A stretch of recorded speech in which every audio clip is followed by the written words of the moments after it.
Halo semuanya, perkenalkan nama aku Nika Mandua Kirana Putri dengan NIM 24095111046. Nah, pada case based learning kali ini aku akan membahas mengenai kolibakteriosis pada piglets di Desa Taro, Tegal Alam, Gianyar, Bali.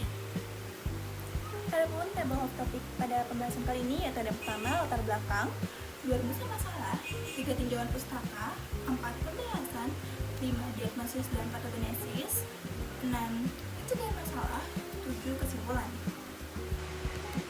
Nah, teman-teman semua tahu nggak sih penyakit infeksi bakterial merupakan salah satu penyebab utama morbiditas dan mortalitas pada ternak babi. Khususnya pada fase anak, yaitu piglet, salah satu penyakit yang paling sering ditemukan adalah kolibakteriosis yang disebabkan oleh Escherichia coli atau E. coli patogenik. Nah, bakteri ini termasuk flora normal, saluran pencernaan, namun beberapa strainnya memiliki faktor virulensi yang menyebabkan penyakit enterik atau sistematik. Nah, salah satu kasusnya terjadi di Desa Taro, Kecamatan Tegal Alam, Kabupaten Gianyar, Bali, di mana beberapa piglets memperlihatkan gejala klinis berupa diare berwarna kuning atau putih, badan kurus, lemah, dan penurunan nafsu makan. Nah, hasil pemeriksaan laboratorium menunjukkan adanya isolasi bakteri Escherichia coli dari feses dan jaringan pencernaan yang menandakan infeksi kolibakteriosis. Nah, ada pun rumusan masalah dari kasus tersebut. Yang pertama, apa penyebab utama kasus diare pada piglets di Desa Taro, Gianyar, Bali? 2. Bagaimana gambar klinis anatomi patologis dan hasil isolasi bakteri pada kasus tersebut? 3. Faktor-faktor apa yang berperan dalam timbulnya kolibakteriosis di peternakan tersebut?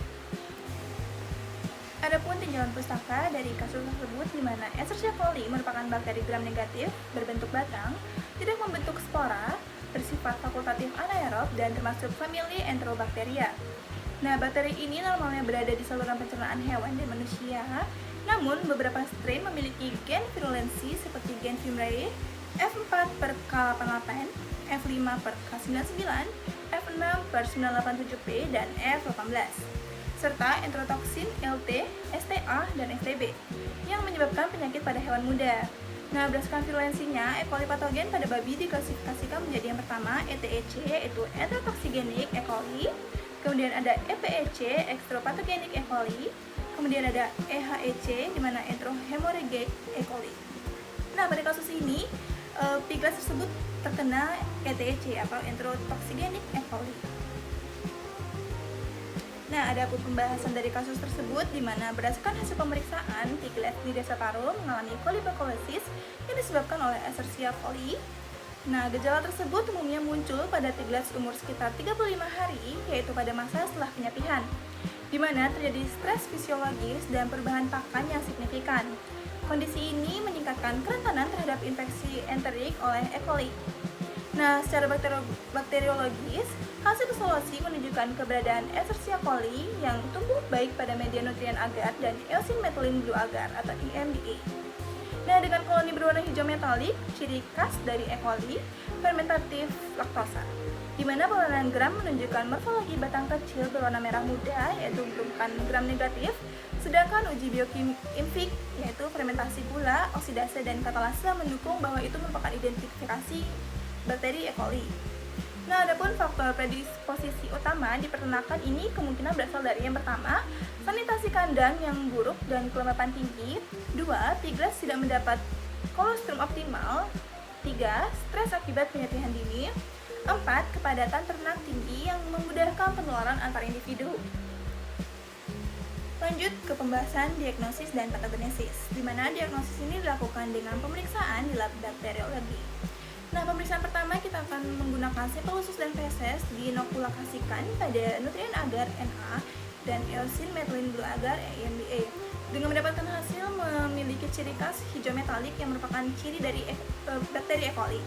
Kemudian terlihat juga batang halus berwarna merah muda yang memiliki arti itu gram negatif yang tersusun tunggal hingga berpasangan.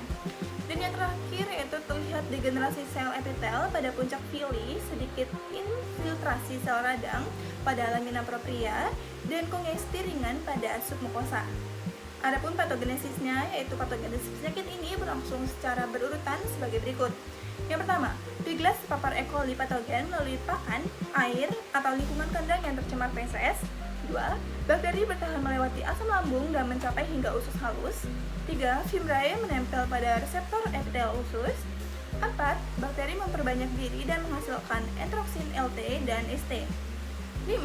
Toksin menyebabkan peningkatan CAMP dan CGMP, memicu sekresi ion Na+ dan Cl-min, dan air ke lumen usus. Keenam, terjadi diare sekretori diikuti dehidrasi, asidosis, metabolik, dan kematian bila tidak ditangani dengan segera.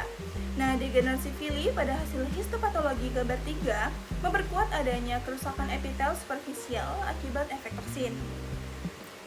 Nah, setelah kita tahu masalah-masalah yang terjadi, mari kita bahas pencegahan masalah tersebut. Yang pertama, mari kita menjaga sanitasi kandang dan kualitas air minum. Yang kedua, memberikan kolostrum cukup pada piglets baru lahir. 3. Menghindari stres penyapihan. 4. Pemberian probiotik atau vaksin E. coli pada induk babi menjelang partus. 5. Penggunaan antibiotik hanya berdasarkan hasil uji kepekaan atau antibiogram. Nah, kasus ini menunjukkan pentingnya sinergi antara diagnosis klinis, pemeriksaan laboratorium, dan manajemen peternakan dalam menangani penyakit bakterial veteriner.